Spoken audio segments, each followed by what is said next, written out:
Car दोस्तों Israel Iran का war जो इस समय चल रहा है, इसको लेकर भारत का जो स्टैंड रहा है उसको क्रिटिसाइज किया जा रहा है अब ऑपोजिशन के द्वारा।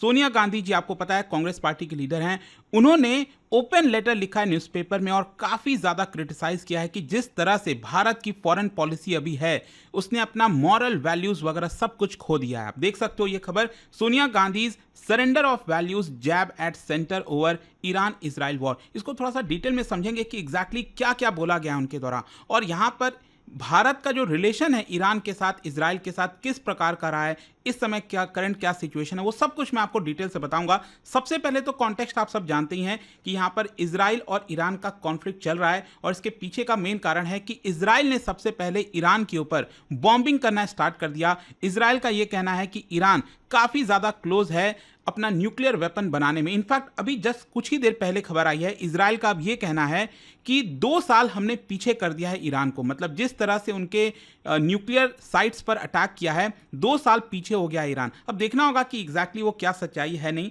बट आई होप कि ये जो इजराइल ईरान का वॉर है उसके बारे में तो आपको पता ही होगा। लेकिन भारत का पोजीशन क्या है? देखो, इंडियन गवर्नमेंट अभी पब्लिकली साइलेंट रही है, मतलब यहां पर ईरान को लेकर या फिर इजराइल को लेकर कोई भी ऑफिशियल स्टेटमेंट नहीं दिया गया है, ना तो हमने कंडेम किया है और ना तो एंडोर्स किया है किसी एक पर्टिकुलर साइड को। और इसी की वजह से सोनिया गांधी जी ने, अगर आप देखोगे तो यहां पर ओपेड लिखा है, जो ओपिनियन एडिटोरियल होता है न्यूज़पेपर में, द हिंदू न्यूज़पेपर में उनके द्वारा लिखा गया, और इसके अंदर देखिए उन्होंने बहुत बड़ी चिंता व्यक्त की है कि भारत की जिस तरह से फॉरेन पॉलिसी चल रही है करंट गवर्नमेंट के अंडर में, वो सही नहीं है।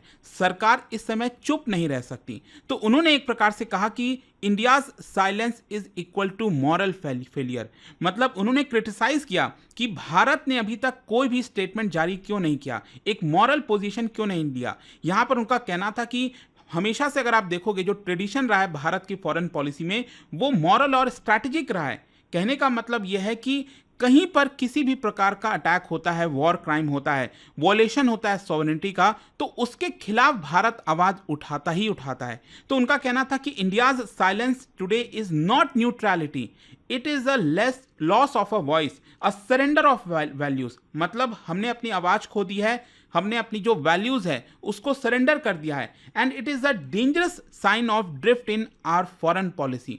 तो एक प्रकार से डायरेक्टली या इनडायरेक्टली वो ये कह रही थी कि इजराइल ने जिस तरह से अटैक किया ईरान के ऊपर, ये सही नहीं था, हमें उसको क्रिटिसाइज करना चाहिए था, क्योंकि अक्सर भारत की यही फॉरेन पॉलिसी रही है। अगर हम हिस्टोरिकल टाइज की बात करें तो इनफैक्ट सोनिया गांधी जी ने खुद यहाँ पर भारत का जो इजराइल और ईरान को लेकर टाइज है उसको बताया और कहा कि देखिए हमारा डीप सिविलाइजेशनल बॉन्ड ईरान के साथ भी देखने को मिलेगा। फॉर एग्जांपल 1994 में जब यूनाइटेड नेशंस का जो ह्यूमन राइट काउंसिल के अंदर वोटिंग हो रही थी कश्मीर को लेकर, तो ईरान ने भारत का साथ दिया था। फिर इसके अलावा उन्होंने इजराइल का भी जिक्र किया कि कैसे भारत का जो डिफेंस, ट्रेड और इंटेलिजेंस लिंक है इजराइल के साथ, वो भी यहां पर बढ़ रहा है। लेकिन उन्होंने यहां पर यह कहा कि अभी जो भारत की पॉलिसी चल रही है, डिप्लोमेटिक रोल है, वो कहीं ना कहीं सही नहीं है। उनका कहना था कि भारत का हमेशा से सपोर्ट रहा है पैलेस्टीनियन कॉज को लेकर, नॉन अलाइंड मूवमेंट को लेकर। आपको पता है नेहरू जी ने इसको स्टार्ट किया था, बेसिकली उनके अंडर में ही चीज़ें स्टार्ट हुई थी जो नॉन अलाइंड मूवमेंट है। और भारत का जो मिडिल ईस्ट में पॉलिसी है वो बैलेंस रही है, जो हमारी डिप्लोमेसी है वो बैलेंस्ड रही है, लेकिन हम वो सब चीज़ों को पीछे छोड़ दिए हैं। शी आर्ग्यूड कि भारत हमेशा से मॉरल कंपास के तौर पर वेस्ट एशिया के अंदर डिसीजन लेता है, मतलब हमारा ट्रेडिशन रहा है कि एक प्रकार से हम सच्चाई के साथ जाएं, जो गलत कर रहा है उसके खिलाफ आवाज उठाएं, लेकिन अब हम वो चीजें नहीं कर रहे हैं। एंड इनफैक्ट उन्होंने डायरेक्टली इजराइल के द्वारा जो स्ट्राइक किया गया उसको कंडेम किया। She directly condemn Israel strike on Iranian installation, कहा कि ये जो किया है इजराइल ने वो इलीगल है, एस्केलेटरी है और किसी भी देश की सॉवरेनिटी का वॉयलेशन है। उन्होंने स्टेट किया कि जो प्रीएम्प्टिव मिलिट्री एक्शन होता है ये एक डेंजरस प्रेसिडेंट होता है। हमेशा कोई ना कोई चीजें डायलॉग के माध्यम से, बातचीत के माध्यम से सुलझाई जा सकती हैं, लेकिन आप किसी देश के ऊपर डायरेक्टली अटैक नहीं कर सकते। उन्होंने एम्फसाइज किया कि यहाँ पर जिस तरह से लोग मारे जा रहे हैं, बॉम्बिंग हो रही है, ये किसी भी इंटरनेशनल लॉ के खिलाफ है। The use of bombings and targeted assassination cannot be justified in a rule based global order। आप इसका साथ कभी नहीं दे सकते। इनफैक्ट यहां तक उन्होंने नेतन्याहू का भी जो पास्ट इन्फ्लुएंस रहा है उसको भी क्रिटिसाइज किया। अभी आपको पता है इजराइल के जो प्राइम मिनिस्टर हैं बेंजामिन नेतन्याहू, एक्चुअली हुआ क्या था 1995 में जो इजराइल और पैलेस्टीन है उसके बीच में काफी अच्छा पीस प्रोसेस चल रहा था। तो यहां पर सोनिया गांधी जी ने कहा कि it is because of Netanyahu यहां पर काफी मिसट्रस्ट पैदा हो गया एंड 1995 में जो इजरायली प्राइम मिनिस्टर हैं उनकी हत्या कर दी गई थी, असैसिनेशन हो गया था, जिसकी वजह से जो पूरा पीस एफर्ट था इजराइल और पैलेस्टीन के बीच में वो टूट गया। और आज के डेट में आप हालत देख सकते हो। तो सोनिया गांधी जी ने डायरेक्टली नेतन्याहू को भी क्रिटिसाइज किया है। फिर उन्होंने याद दिलाया कि कैसे इजराइल ने जो गाजा में बॉम्बिंग की उसकी वजह से 55,000 जो पैलेस्टीनियंस हैं वो अभी तक मारे गए। इनफैक्ट आपको पता होगा जो सोनिया गांधी जी की बेटी है प्रियंका गांधी, पार्लियामेंट में वो एक बैग लेकर आई थी, राइट, उस पर पैलेस्टीन झंडा और पैलेस्टीन लिखा हुआ था आई थिंक, तो उसको लेकर भी कुछ कंट्रोवर्सी हुई थी। तो यहां पर सोनिया गांधी जी का यह कहना है कि देखिए गाजा के अंदर इतने सारे मासूमों की जानें गई हैं और एक प्रकार का ह्यूमैनिटेरियन कैटास्ट्रोफ, फेमीन जैसा कंडीशन इस समय हो गया है। उन्होंने यहां पर यूएस को भी क्रिटिसाइज किया कि पहले तो जो एग्रीमेंट हुआ था ईरान और वेस्टर्न कंट्रीज के बीच में, JCPOA आपको याद होगा, joint comprehensive plan of action 2015 में ओबामा के समय, जिसमें यह तय किया गया था ईरान अपना जो न्यूक्लियर प्रोग्राम है उसको आगे नहीं बढ़ाएगा और अमेरिका सैंक्शंस हटा देगा। लेकिन अल्टीमेटली 2018 में जब ट्रंप आते हैं तो वो बैकआउट कर जाते हैं इस पूरे डील से, जिसकी वजह से आज ये पूरी सिचुएशन आ गई है। तो सोनिया गांधी जी ने यूएस को भी क्रिटिसाइज किया। इनफैक्ट उन्होंने आर्टिकल के अंदर डोनाल्ड ट्रंप के भी खिलाफ लिखा कि डोनाल्ड ट्रंप कहते कुछ और हैं और करते कुछ और हैं।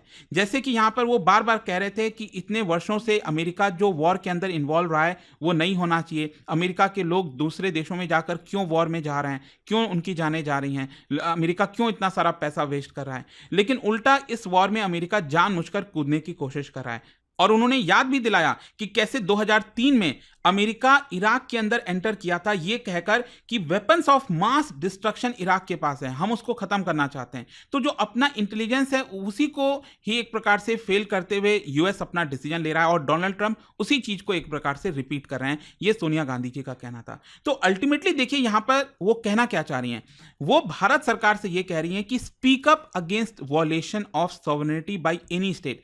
मतलब इजराइल ने ये जो वॉयलेशन किया उसके खिलाफ आप बोलिए और ईरान का साथ दीजिए। Reassert India's role as a diplomatic power, मतलब भारत जो अपना डिप्लोमेटिक पावर का इस्तेमाल करता है वो मॉरल अथॉरिटी के साथ करता है, लेकिन आप अपनी मॉरल अथॉरिटी लूज कर रहे हो तो ये मत करिए। Promote dialogue and de escalation, neutrality का झंडा लेकर आप ये नहीं कह सकते कि हम शांत रहेंगे, हम कुछ नहीं करेंगे। यहां पर किसी के खिलाफ हो रहा है चीजें तो उसके खिलाफ आप बोलिए। We must reclaim our voice, uphold our values and act as a responsible regional power, ऐसा उन्होंने कहा है। उन्होंने यहां पर एम्फसाइज किया कि साइलेंस जो है वो भारत की लॉन्ग स्टैंडिंग पॉलिसी नहीं रही है। हमारी जो लॉन्ग स्टैंडिंग पॉलिसी रही है वो टू स्टेट सोल्यूशन की रही है कि पैलेस्टीन भी होना चाहिए और इजराइल भी होना चाहिए।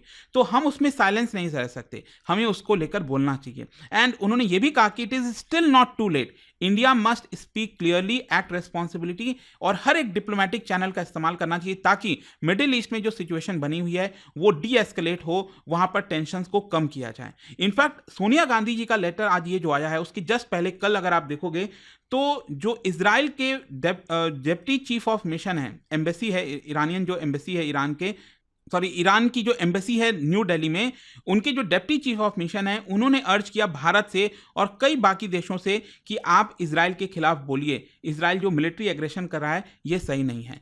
तो ओवरऑल देखो अब ये मैटर क्यों करता है, मैटर इसीलिए करता है कि यहां पर आपको जो पीएम मोदी की फॉरेन पॉलिसी को लेकर काफी चर्चा होती है ना कि कैसे हमने चीजों को बैलेंस करके रखा है। स्पेशली अभी आपने देखा होगा रशिया यूक्रेन वॉर को लेकर खुद कांग्रेस पार्टी के जो लीडर हैं शशि थरूर जी, उन्होंने भी तारीफ की। उन्होंने पहले कहा कि जब वॉर स्टार्ट हो रहा था भारत एक प्रकार से न्यूट्रल का रोल प्ले कर रहा था, तो उन्होंने उस समय क्रिटिसाइज किया था। लेकिन शशि थरूर का आप कहना था कि देखिए कैसे आज भारत जो है जो रशिया है और जो यूक्रेन है दोनों के लीडर को गले लगा सकते हैं। तो ये उनकी तारीफ कर रहे हैं। तो एक प्रकार से यहां पर आपको एक बहुत बड़ा चैलेंज पीएम मोदी की जो फॉरेन पॉलिसी है उसको लेकर आपको देखने को मिलेगा। इसका ग्लोबल इंप्लीकेशंस भी है क्योंकि भारत के millions of workers middle east में रहते हैं। वैसे तो अभी आपने देखा है ऑपरेशन सिंधु स्टार्ट किया गया भारत सरकार के द्वारा, जो ईरान में भारतीय फंसे हुए हैं उनको वहां से लाने की कोशिश की जा रही है। इनफैक्ट आज मैंने सुबह ही वीडियो बनाया था जहां पर ईरान ने भारत के लिए एक्सेप्शन किया और अपना जो एयर स्पेस है जो क्लोज था उसको ओपन कर दिया ताकि जो फ्लाइट्स हैं हमारे वहां से भारत आ सकें। खैर, यहां पर अब क्वेश्चन ये आता है कि भारत की जो पॉलिसी है, भारत का जो रिलेशन है इजराइल और ईरान के साथ, वो कैसा है। इसके लिए कुछ चीजें आपको समझनी पड़ेगी। देखिए, इजराइल की जब हम बात करते हैं तो it is close ally of western countries, US के साथ काफी क्लोज है, वेस्टर्न सिक्योरिटी आर्किटेक्चर का एक तरह से पार्ट है। ईरान का जहां तक सवाल है जस्ट उल्टा है, एंटी वेस्टर्न है, रशिया और चाइना के साथ अलाइंड है। तो यहां पर देखो भारत के लिए यही मुश्किल हो जाता है कि यहां पर किसके साथ जाए। तो भारत का अप्रोच स्ट्रैटेजिक पार्टनर के तौर पर रहा है इजराइल के साथ। 1992 से इजराइल के साथ हमारे स्ट्रांग रिलेशन रहे हैं। जहां तक ईरान का सवाल है तो ट्रेडिशनली अगर आप देखोगे तो ईरान, इनफैक्ट जो ये अभी इस्लामिक रिपब्लिक है ईरान, इसके पहले जब पहलवी डायनेस्टी का रूल था तो उस समय भारत के रिलेशंस बहुत अच्छे थे, हिस्टोरिकल टाइज ईरान के साथ काफ़ी अच्छे थे। स्ट्रैटेजिक और डिफेंस कॉपरेशन की हम बात करें तो देखो इजराइल के साथ तो हमारा डिफेंस कॉपरेशन बहुत स्ट्रांग है, चाहे बराक 8 मिसाइल हो गया, यूएवी हो गया, साइबर सिक्योरिटी हो गया, हर तरफ से हम काम करते हैं इजराइल के साथ। और ईरान के साथ लिमिटेड है, स्पेशली क्योंकि यहाँ पर यूएस के द्वारा सैंक्शंस लगाए गए जिसकी वजह से रिलेशंस उतना बेटर नहीं हो पाता है। और 1990s के पहले अगर आप देखोगे तो उस समय काफ़ी अच्छा डिफेंस टाइज भी हुआ करता था भारत और ईरान के बीच में। फिर इसके अलावा इंटेलिजेंस शेयरिंग मतलब काफ़ी ज़्यादा है इजराइल और भारत के बीच में। ईरान के साथ उतना नहीं है क्योंकि दोनों का जो थ्रेट परसेप्शन है वो काफ़ी अलग है। मिलिट्री सेल्स की बात करें तो भारत एक प्रकार से इजराइल से बहुत सारा जो डिफेंस इक्विपमेंट वगैरह है वो मंगाता है। एंड ईरान के साथ अगेन सैंक्शंस वगैरह की वजह से चीज़ें नहीं हो पाती। ज्वाइंट वेंचर भी इजराइल के साथ भारत का काफ़ी हद तक देखने को मिलेगा डीआरडीओ और बाकी चीज़ों में। खैर, इकोनॉमिक और स्ट्रैटेजिक टाइज की बात करें तो इजराइल के साथ ट्रेड वॉल्यूम हमारा $10 बिलियन का है। ईरान के साथ आप देखो हार्डली $2 बिलियन का है। पहले काफ़ी हुआ करता था, specially because of oil and gas जो हम मंगाते थे, लेकिन वो $13 बिलियन पहले हुआ करता था सैंक्शंस के पहले। अभी तो क्या है कि यहाँ पर सैंक्शंस लगने की वजह से ईरान के साथ ट्रेड काफ़ी रुक गया है। और की सेक्टर्स में भी आप देख सकते हो, tech, defence, agriculture, water, innovation यहाँ पर है। ईरान के साथ यूजुअली फर्टिलाइजर, ऑयल और गैस, ये सारी चीज़ें देखने को मिलेंगी। चबहार पोर्ट भी है वैसे तो अगर आप देखिए तो एनर्जी डिपेंडेंसी हमारा इजराइल के साथ नहीं है, लेकिन हाँ ईरान के साथ एक समय में हुआ करता था, अब काफ़ी कम हो गया है। कनेक्टिविटी प्रोजेक्ट की बात करें तो अगेन इंफ्रास्ट्रक्चर प्रोजेक्ट इजराइल के साथ भी है, tech corridor, agri tech hub. Iran के साथ तो ऑब्वियस सी बात है चबहार पोर्ट, INCTC। बेसिकली हम एक प्रकार से पाकिस्तान को बाईपास करना चाहते हैं, सेंट्रल एशिया जाना चाहते हैं, तो एक गेटवे की तरह है चबहार पोर्ट, तो इसमें भी हमारा इंपॉर्टेंट रोल रहता है। इजराइल के साथ आप जान ही रहे हैं कि इंडिया मिडिल ईस्ट कॉरिडोर जो यूरोप के साथ कॉरिडोर बन रहा है उसमें इजराइल का इंपॉर्टेंट रोल रहेगा। तो ये सारी चीज़ें। डिप्लोमेटिक रिलेशंस की जहाँ तक सवाल है, देखिए फुल डिप्लोमेटिक रिलेशंस इजराइल का हमारा सेटअप हुआ था 1992 में। ईरान के साथ तो स्टार्टिंग से ही है। जब भारत आज़ाद हुआ था तो Iran was one of the first Muslim Nations जिन्होंने भारत को रिकॉग्नाइज किया था। हाई लेवल विजिट्स होता है, जैसे पीएम मोदी गए थे 2017 में, first ever prime minister visit था इजराइल में। ईरान में भी देखिए पीएम मोदी गए हैं 2016 में, याद रखिएगा। इसके पहले भी हिस्टोरिक विजिट्स हुई हैं, पीएम नेहरू भी वहाँ पर गए हैं। तो ये काफ़ी लंबे समय से चलता आ रहा है। और पब्लिक परसेप्शन भी अलग अलग आपको थोड़ा सा देखने को मिलता है। भारत में अगर आप देखिए तो डिवाइडेड है।